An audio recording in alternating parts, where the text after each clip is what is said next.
নমস্কার, সবাই কেমন আছেন? আজকের বিষয় একাদশী করলে কি ফল পাওয়া যায়। এই একাদশী ধর্মীয় আচার এবং আত্মিক উন্নতির একটি বিশেষ দিন, কিন্তু একাদশী করলে আসলে কি ফল পাওয়া যায় এই ব্যাপারে আজকে কথা বলব।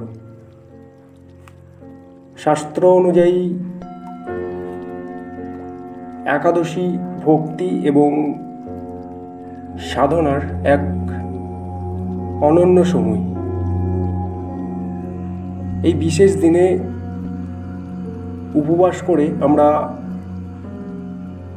নিজেদেরকে আত্মিকভাবে শুদ্ধ করতে পারি এবং আমরা বিশ্বাস করি একাদশী পালন করলে জীবনের সব বাধা দূর হয়ে যায় এবং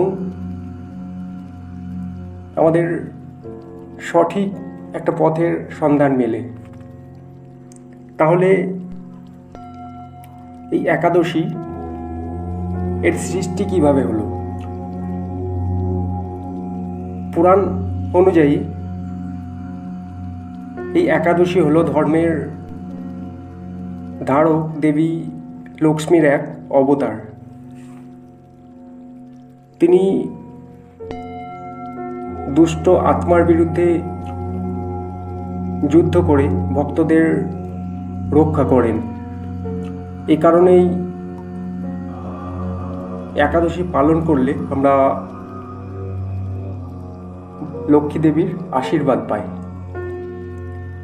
এই একাদশী পালন করা মানে শুধু উপবাসই নয়, এটি আত্মিক শক্তি অর্জনের একটি উপায়।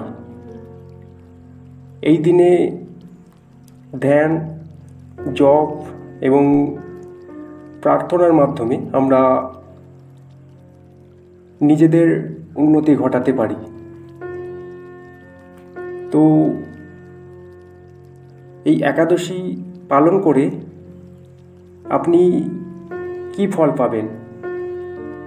না, আত্মিক শান্তি, সুখ এবং সমৃদ্ধি, এই সবই আমাদের প্রাপ্য। আমাদের আজকের আলোচনা এখানেই শেষ করছি। ভিডিও যদি ভালো লাগে অবশ্যই সাবস্ক্রাইব করবেন। সবাই ভালো থাকবেন, সুস্থ থাকবেন। নমস্কার।